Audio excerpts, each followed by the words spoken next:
উনি একাই তো রাজত্ব করেছেন অনেক কাল এবং উনি অনেক কিছু দিয়েছেন বাংলাদেশের ইন্ডাস্ট্রিকে এবং সেটা তো কোনোভাবেই উপেক্ষা করার নয়।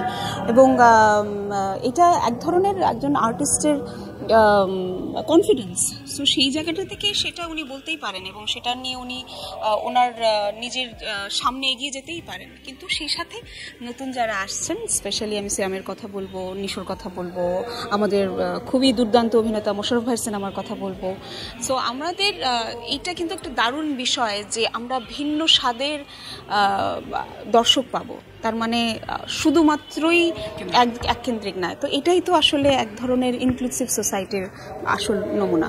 আমাদের তো মানে আমরা তো অনেক দিন ধরেই মানে একসাথে হচ্ছি না। হ্যাঁ, সামনে পয়লা বৈশাখ আছে, ঈদ হচ্ছে, সেটা দিয়ে শুরু হচ্ছে, মানে উৎসব মুখর বাংলাদেশ বলতে আমরা যেটা বুঝি সেটা কিন্তু শুরু হচ্ছে না।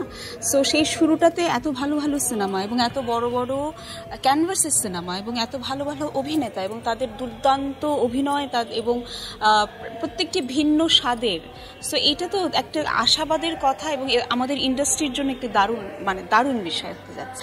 আমি সবকটারই টিজার দেখেছি এবং প্রত্যেকটি সিনেমারই আমি নিয়ে ভীষণ আশাবাদী। আমি বারবার বলছি যে আমি কোনোটার সাথে কোনোটা কখনোই তুলনা করিনি, করবও না। এটা এক ধরনের বোকামি হবে যদি মানে কারো সিনেমার সাথে কারো সিনেমা তুলনা করা হয়।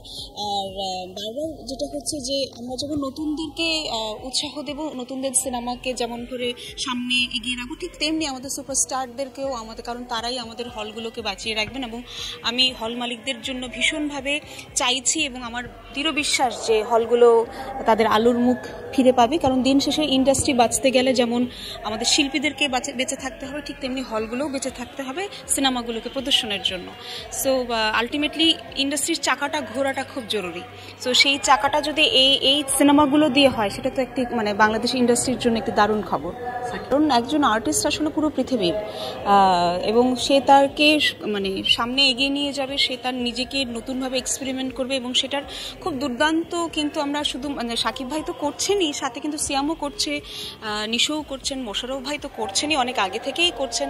সো এখন সময় হচ্ছে যে, এবং আমাদের অভিনেত্রীরাও কিন্তু করছেন। আমরা বুবলিকে দেখেছি বিভিন্ন এক্সপেরিমেন্ট করতে, তমা মির্জা অনেক এক্সপেরিমেন্ট করছেন, উনি ওটিটিতেও এক্সপেরিমেন্ট করছেন, এখানে এক্সপেরিমেন্ট করছেন, পূজাচেরি এক্সপেরিমেন্ট করছেন।